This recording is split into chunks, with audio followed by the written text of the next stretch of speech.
오늘은 창세기 46장 말씀입니다. 이제 46장, 47장 여기에서는 이제 야곱이 비로소 요셉과 상봉하게 됐고 고센 땅이라는 곳에 정착하게 된 이야기를 우리에게 들려주고 있습니다. 야곱을 이제 이스라엘이라고 부르고 있다는 걸 우리가 의식을 해야 됩니다. 야곱이라고 부를 때는 좀 뭔가 인간적이고 좀 부족한 면 이런 것들을 우리도 거듭났는데 옛사람의 모습을 갖고 있을 때도 있고 그 다음에 또 거듭나서 정말 신앙의 모습을 갖고 있을 때도 있고 두 가지가 우리 안에 있어서 늘 싸웁니다. 그래서 이겨야죠. 인간적이고 세상적이고 옛날 그런 나의 사고방식을 믿음으로 하나님의 말씀으로 자꾸 변화시켜서 이겨내야 됩니다. 그래서 바꿔내고 그렇게 살아가는 게 신앙생활이지 우리가 예수 믿는다고 해서 거듭났다고 해서 단번에 머리에서부터 발끝까지 싹 한꺼번에 바뀌는 건 아닌 것 같습니다. 다만 바뀐 것은 다른 게 아니라 하나님이 내 안에 계시다는 것. 그래서 그 하나님이 나를 관리하신다는 것. 그래서 우리도 하나님의 관리받고 사는 그런 특권을 누리는 여러분들이 됐으면 좋겠습니다. 하나님의 관리를 받는다는 건 내가 답답할 때, 누군가가 상의하고 싶을 때, 어떤 문제에 봉착했을 때 그런 것들을 하나님 앞에 가지고 가서 솔직하게 털어놓고 하나님께 묻는 거예요. 상의를 하는 거죠. 막 내 말을 하다 보면 하나님이 뭐라고 나한테 이렇게 말씀하시는 것 같은 생각이 떠오르고 그런 겁니다. 그런 게 이렇게 계속 왔다 갔다 하는 거예요. 자, 오늘 말씀에도 이스라엘이 가족들을 이끌고 이제 그럼 가자 애굽으로 하고 가는데 부엘세바는 조상적부터 어떤 간증이 있는 그런 장소예요.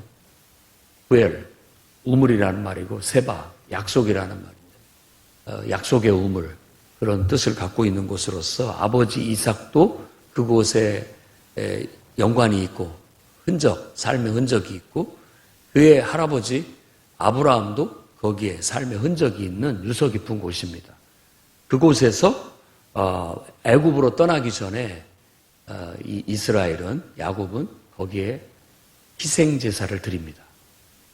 희생제사를 드린다라고 여기는 번역을 했는데 앞에 이삭이라든지 또 아브라함을 보면 어디를 가면 제단을 쌓았다 이런 말을 하잖아요. 그 제단이라는 말이나 이 희생제사라는 말이 같은 단어예요. 그러니까 무슨 말이냐면 제단을 쌓는다라는 건 희생제사를 드릴 단을 그러니까 짐승을 잡아서 죽여서 불태울 단을 말하는 건데 그것 자체가 희생제사를 말하는 겁니다. 그러니까 하나님 앞에 예배할 때는 반드시 희생이 필요합니다. 그럼 뭔 희생이 필요하냐? 그건 내 자신을 하나님 앞에 바치는 희생. 예배라는 것 자체가 내 자신을 하나님 앞에 드리는 시간입니다. 왜 그러면 하나님께서는 우리를 자꾸 자기에게 드리라고 요구하느냐? 그래야 하나님과 하나가 될 수가 있고 그래서 하나님의 뜻을 우리가 받게 되고 그 뜻을 나를 통해서 이루게 되기 때문에 이 희생 제사가 필요합니다. 그래서 오늘날 그걸 이제 예배라고 그렇게 보는 겁니다. 모든 예배는 그냥 하나님 앞에 절한다라는 그런 의미로 우리가 예배라고 말하고 있지만 사실은 절을 한다라는 것은 나 자신을 하나님 앞에 바친다 이런 뜻을 갖고 있고 하나님 뜻대로 나를 사용하십시오라는 그런 마음으로 하나님 앞에 나아가는 겁니다. 그러면 하나님께서 우리에게 그 뜻을 계시해 주시는 거고 그 뜻이 우리 안에 계시되면 우리는 그 뜻을 받들어 그것을 그대로 내 삶 속에서 실행해 나가는 겁니다. 실천. 그게 인간의 본분이에요. 하나님이 원래 인간을 창조할 때 그 목적으로 창조하신 거예요. 그러니까 예배는 그냥 우리의 삶인 거죠. 예배를 드리고 안 드리고가 아니라 인간으로서의 본분이고 인간이 해야 할 역할인 겁니다. 하나님을 바라보고 하나님 앞에 주님 말씀하십시오.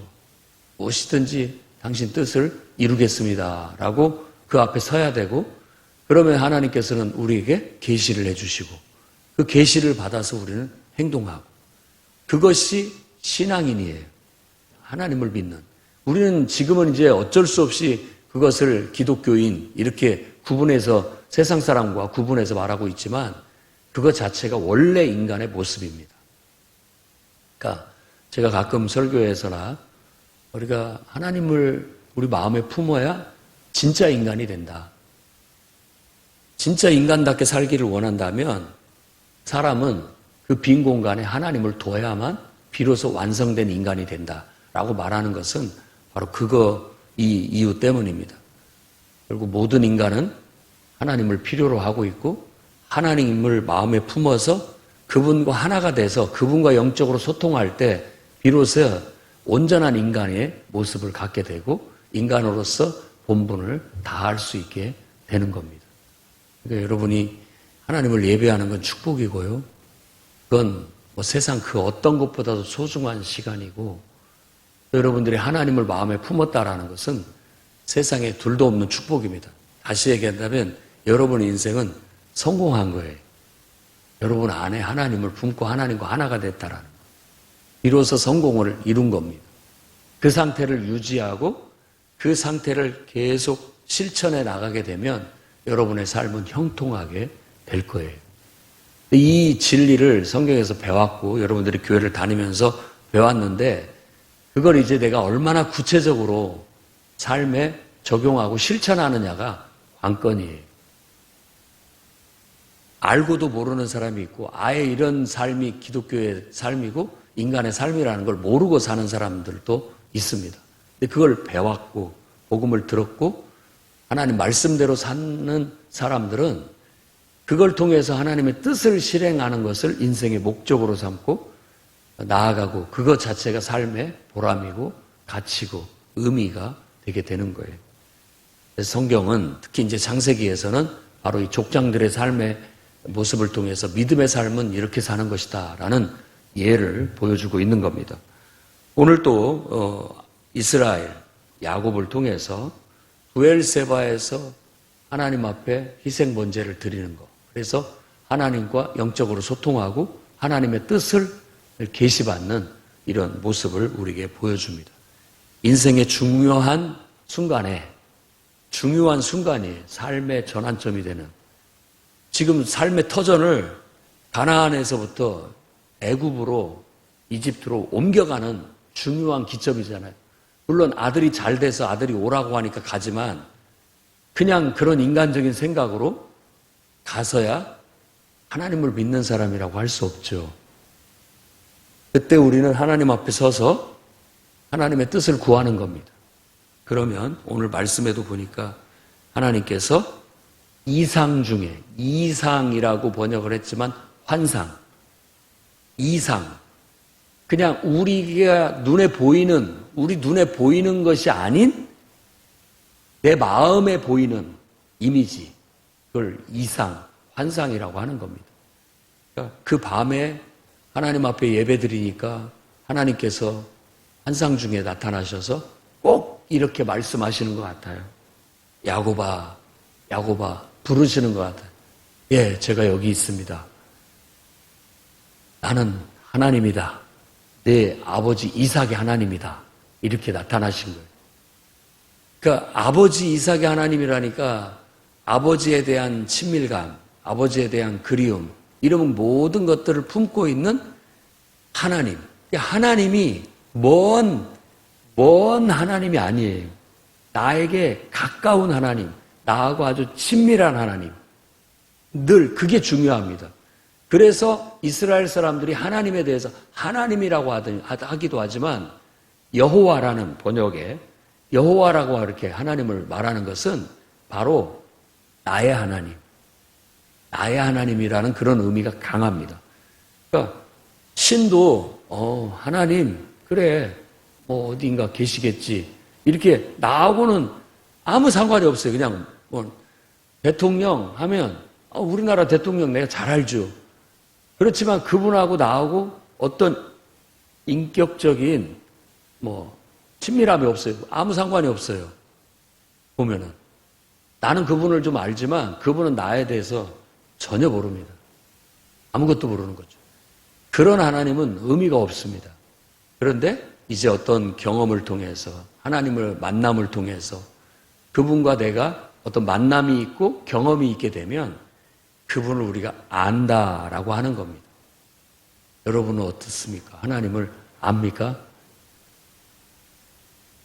짝사랑만 하고 계시는 것이 아닌가?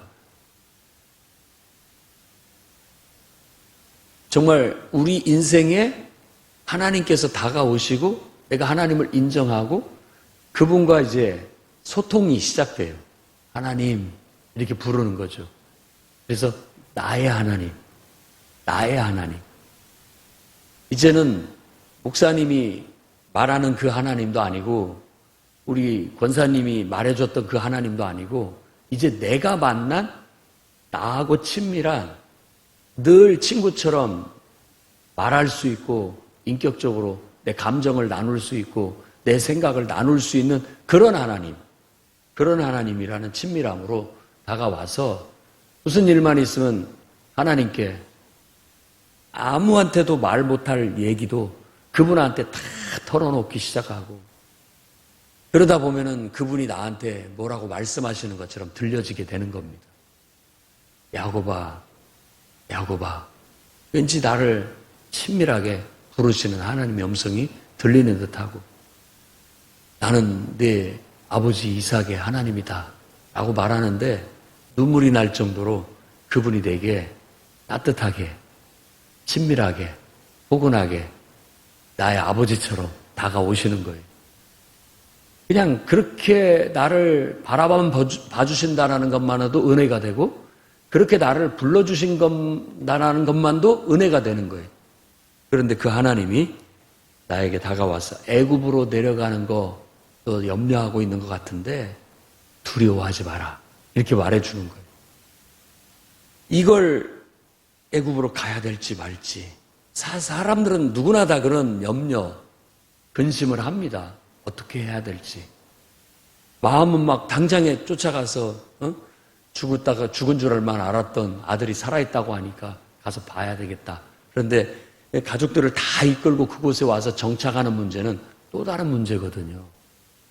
그냥 얼굴 보고 잠깐 보고 오는 거하고 거기 가서 정착하는 문제는 또 다른 문제. 그런 중요한 인생의 전환점에서 하나님 앞에 서서 고독한 하나님과의 독대를 하고 그 속에서 확신을 얻고 행동에 옮기는 거예요. 애굽으로 내려가는 거 염려하고 있는 것 같은데 염려하지 마라. 두려워하지 마라. 내가 너로 거기서 큰 민족을 이루게 해서 다시 나오게 할 것이다. 하나님의 뜻을 듣게 되는 거죠. 이런 걸 계시라고 하는 겁니다. 계시.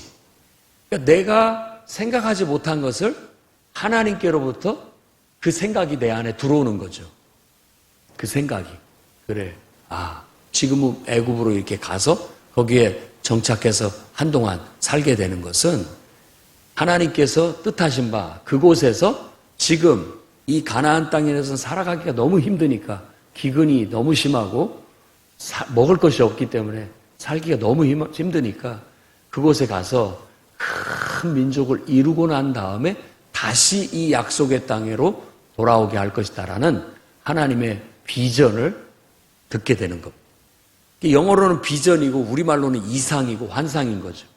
환상은 어떻게 보면 그 속에 상징적인 의미가 담긴 어떤 음성이라든지 이미지입니다.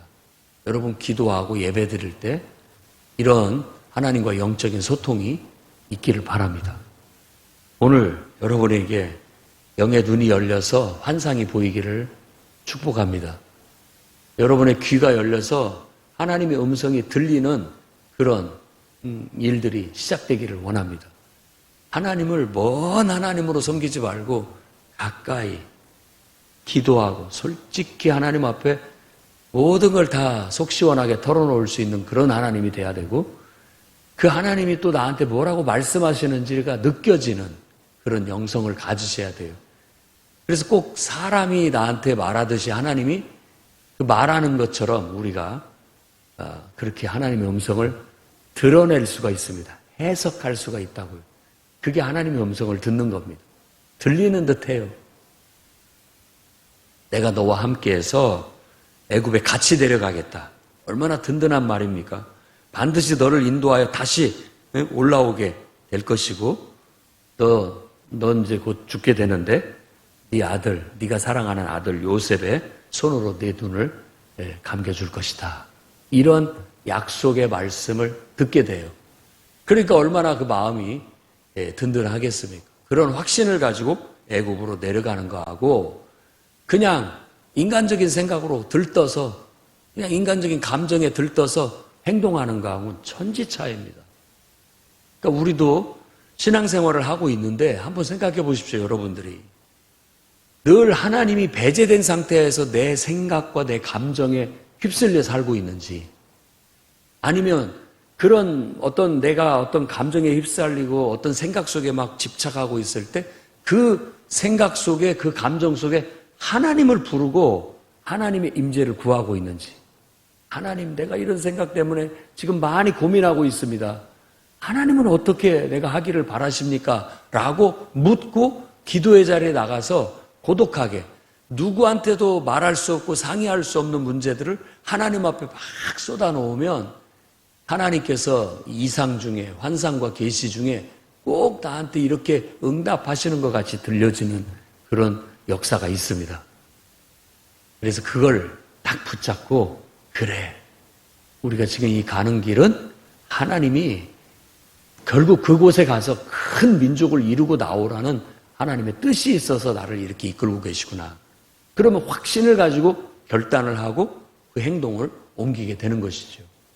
그리고 하나님이 함께 가시는 것과 하나님은 가지 말라고 하는데 안 가는 것과 차이가 있습니다. 자, 애굽으로 내려가는 게 앞에 아버지도 그렇고 또 아브라함도 그렇고 그 내려갈 때 처음에 아브라함은 하나님께 묻지도 않고 갔었습니다. 이삭은 애굽으로 가려고 했더니 하나님께서 가지 마라. 막습니다. 근데 여기는 지금 하나님이 나타나셔서 이번에는 가라. 이렇게 말하는 거예요. 그러니까 애굽은 무조건 가지 말라. 이건 내 생각인 것이고요. 우리는 내 생각으로 사는 사람이 아니고 그때그때마다 하나님께서 말씀하시는 대로 사는 거예요. 어쩔 때는 가라고도 하시고 어쩔 때는 가지 말라고도 하시는 거예요. 그러니까 우리는 우리의 고정관념에 딱 박힌 대로 살지 않고 하나님이 말씀하신 대로 사는 삶을 훈련해야 됩니다. 그게 하나님을 섬기는 삶의 방식이기 때문에. 그래서 지금 이 이스라엘, 야곱이라고 하는 이 이스라엘이 보여준 이렇게 중요한 인생의 문제 앞에 기도하고 예배하는 것, 우리가 배워야 할 태도입니다. 그리고 여러분의 인생에 여러 가지 문제를 하나님께 기도로 응답받고 행동하시고 응답받고 결정하시기를 바랍니다. 들떠서 그냥 자기 생각에 치우쳐서 자기 감정에 들떠서 행동하지 마시고 꼭 하나님께 기도하고 묻고 하나님께서 어떤 음성을 주시는 걸 받고 또 어떤 성경 구절을 우리에게 이렇게 떠오르게 해주셔서 그 구절을 가지고 확신을 갖고 이게 하나님이 내게 바라시는 뜻이구나. 하나님의 선하신 뜻을 확실하게 내게 응답으로 받고 그걸 가지고 행동에 옮기는 것이 바람직합니다. 꼭 그렇게 살아가시기를 바랍니다. 그 다음에 8절에서 27절까지 이야기는 이제 수레를 타고 모든 가족들, 여인들을, 아이들을 태워서 애굽으로 가게 됐는데 그 인원이 총 70명이었다라는 걸 얘기합니다. 잘 알다시피 야곱의 부인은 4명이었습니다. 레아, 실바, 라헬, 비라. 레아를 통해서 낳은 자손들은 6명의 아들이었는데 루벤, 시므온, 레위, 유다, 이사갈, 스불론 이렇게 6명이었는데 그를 통해서 또 자식을 낳은 숫자들까지 합치니까 33명이다 라고 그렇게 말하고 있고요. 그러니까 외국이 좋죠. 33명. 거의 이 레아를 통해서 낳은 자식이 12명의 자식 중에 반절이에요. 그리고 나머지 3 부인을 통해서 낳은 자식이 6명이에요. 그 3명은 다 둘씩 이렇게 아이를 낳게 되었죠. 그래서 실바라는 여종을 통해서 낳은 건 갓과 아셀이고 그의 후손은 16명이고요. 라헬을 통해서 낳은 아들은 요셉과 베냐민인데 그 후손은 총 14명이 되고 빌하, 라헬의 여종이었던 빌하가 낳은 아들은 단과 납달리인데 총 7명이에요. 그렇게 해서 총 합쳐서 70명이다. 여기에는 주로 남자들만 세고 있습니다. 여자들이 빠져 있어요. 그래서 나중에 66명이 며느리다라는 것도 밝히고 있는 거죠. 그러니까 70명이라고 얘기했지만 그 이상의 수가 가게 된 거예요. 그렇지만 남자, 아들들, 후손들을 딱 들어서 계산을 하니까 70이 됐다라는 거예요. 근데 묘하게 7에다가 모든 걸 맞춥니다. 더 있을 수 있지만 디나까지 합쳐갖고 70명으로 딱 각구를 맞춰요. 7을 좋아해요. 7이라는 건 완전수고 하나님의 그 축복된 그런 수라고 생각하기 때문에 그렇습니다. 7에다가 10을 곱한 것이 70이잖아요. 10은 충만함을 얘기하는 거고 완전함의 충만함, 어떤 그런 복된 그런 상징적인 의미가 있습니다. 수비학이죠. 3은 신성한 하나님을 상징하고 그리고 4는 인생이 4방향이잖아요. 그래서 인간의 수라고 그렇게 얘기를 합니다. 인생의 수. 그래서 이것이 합쳐졌을 때 가장 완전수가 된다고 하는 거예요. 똑같아요. 인간이 있고 인간에게 하나님이 들어오셔서 딱 합쳐질 때 완전한 인간이 되는 거예요. 그걸 7이라고 하는 겁니다. 근데 그것의 10배, 그것은 바로 그것의 풍성함을 얘기한다고 볼 수 있는 겁니다. 그래서 숫자가 꼭 70명이다 이런 것보다도 바로 하나님의 축복을 받아서 이들이 애굽 땅에 들어갔다라는 그런 의미가 강하고 나중에 나올 때는 장정만 60만이 넘는 그런 큰 똑같아요. 남자의 후손들만 60만이 넘는 큰 무리를 이루어 나왔다라는 걸 말하고자 하는 겁니다. 그 다음에 28절에서 34절에 이제 얘기하는데 야곱은 유다를 미리 보내서 고센 땅으로 인도했다. 자, 여기서 유다가 언급된다라는 건 유다가 자기 아버지한테 인정받는 지도자가 됐다라는 겁니다. 요셉을 빼고 나머지 11 아들들 중에서는 아버지가 제일 신뢰하는 리더십이 유다였다라는 거예요. 그래서 유다한테 지시를 하는 거예요. 장자 르우벤이 있었지만 르우벤은 여러 가지 좀 문제가 있었습니다.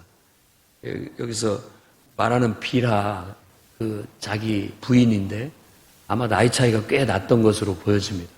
그 부인과 이 르우벤이 간통을 해요. 그러니까 그것이 몰래 그걸 하는 거예요. 근데 아버지가 알고 있어요. 그러니까 그의 말은 신뢰하지 않습니다. 좀 그런 문제가 있죠. 그런 데다가 유다가 이번에 내려가서 이 베냐민 문제를 잘 해결해서 왔잖아요. 그러니까 신뢰를 얻게 되는 겁니다. 모든 지도자의 신뢰는 정말 하나님의 계획을 우리가 하나님의 뜻을 어떤 명령을 받았을 때 그 명령을 완벽하게 이루어내면 신뢰를 얻습니다. 그게 어떤 리더의 권위를 세워주는 요소가 되는 거죠. 그래서 유다의 후손은 장자가 아니지만 실질적인 장자는 르우벤이고 또 실질적인 장자의 축복은 요셉이 받고 그리고 진짜 하나님의 이 언약의 축복은 유다가 받아서 유다의 후손에서 다윗 왕이 나오고 예수 그리스도가 탄생하게 되는 겁니다. 참 신비죠. 그냥 인간의 생각으로 되는 게 아닙니다. 인생은 항상 하나님의 뜻대로 흘러간다라는 걸 느낄 수가 있어요. 결국 요셉과 야곱이 이제 상봉하게 되는 감격스러운 장면을 우리에게 보여줍니다. 그들이 목을 어금맞대고 서로 껴안고 거의 우는데 거의 22년 혹은 23년 만에 재회해요. 요셉이 팔려가가지고 노예 생활을 해서 총리 될 때까지 13년. 거기다가 7년 동안의 풍년 지났잖아요. 그러면 이제 20년이 되는 거잖아요. 그리고 흉년이 2년이 지났어요. 그러니까는 2년째라고 한다면 22년이 되는 거고, 그게 넘어서 3년째라고 한다면 23년이 되는 것이죠. 그러니까 어찌 보면 야곱도 어머니 떠나서 앗단 아람에서 20년간을 지내다가 다시 가나안 땅에 돌아왔는데, 요셉도 20년이 넘는 타향살이를 하게 되고 결국 아버지를 만나게 되는 그런 것이, 보면은 아버지의 운명이 자식에게 이렇게 흘러가는 걸 느낄 수가 있어요. 비슷한 그런 게 있습니다. 뭐 좀 그런 어떤 점들이 여러분 면에서도 나타나는 것 같아요. 그렇게 해서 재회를 하게 되고, 나는 이제 네가 살아있고 너를 만났으니 이젠 죽어도 여한이 없다, 이렇게 말합니다. 얼마나 기뻤으면 그렇게 말을 했겠습니까?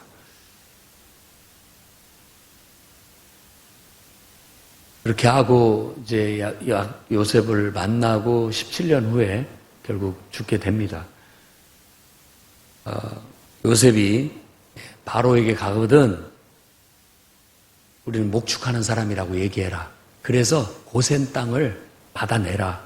이제는 요셉이 가족들을 오라고만 한 것으로 끝이지 않고, 중요한 관점은 이 가족들이 살 길이에요. 살 길을 마련하기 위해서는 삶의 터전이 필요한데, 우리에게 딱 맞는 곳이 고센 땅이다. 그걸 달라고 해라. 목축하는 사람이니까. 그러니까 너무 이 바로의 이집트에 가까이 들어와도 안 되고, 또 너무 멀어도 안 되고, 적당한 자리에, 특히 목축을 하는 일은 이집트 사람들이 별로 좋아하지 않은 업종이니까, 우리 목축한다고 해서 좀 적당한 거리를 띄어서 거기에 있다가 때가 되면 돌아가야 되니까, 때가 되면 돌아가야 된다라니까, 그런 마음을 늘 갖고 거기에 깃들어 살게 된다라는 걸 보여주는 겁니다. 여러분들도 오늘 말씀을 통해서 인생의 중요한 어떤 일들을 가지고 하나님 앞에 기도하고, 하나님께서 계시로, 지혜와 계시의 영으로 우리에게 들려주시는 하나님의 음성을 듣고 판단하고 결정해 나가시기를 바랍니다. 그리고 하나님이 인도하시는 곳에 가서 우리가 늘 구할 것은, 거기에 어떻게 뿌리를 내리고 잘 정착해서 하나님 뜻대로 살아갈 것인가, 그걸 위해서 기도하고 그런 노력을 해나가는 여러분들이 되시기를 주의 이름으로 축원합니다. 기도하겠습니다. 거룩하신 주님, 늘 하나님을 의지하여 우리가 살아갑니다. 늘 듣고 배우지만 하나님께 묻고 하나님의 음성을 듣고 기록된 말씀을 통해서 확신을 얻고, 우리가 그렇게 판단하고 결정하고 그렇게 우리의 인생을 살아야 된다는 걸 알면서도 우리 생각에 치우치고 우리 감정에 치우쳐 들떠 행동할 때가 많았습니다. 주여, 우리를 깨우쳐 주시고 믿음으로 사는 법을 배우게 하시고, 기도하는 법을 배우게 하시고, 예배하는 것을 배우게 하셔서 믿음의 조상들처럼 우리도 하나님과 동행하게 하시고 하나님의 선하신 뜻을 쫓아 살아갈 수 있도록 이끌어 주옵소서. 예수님 이름으로 기도드립니다. 아멘.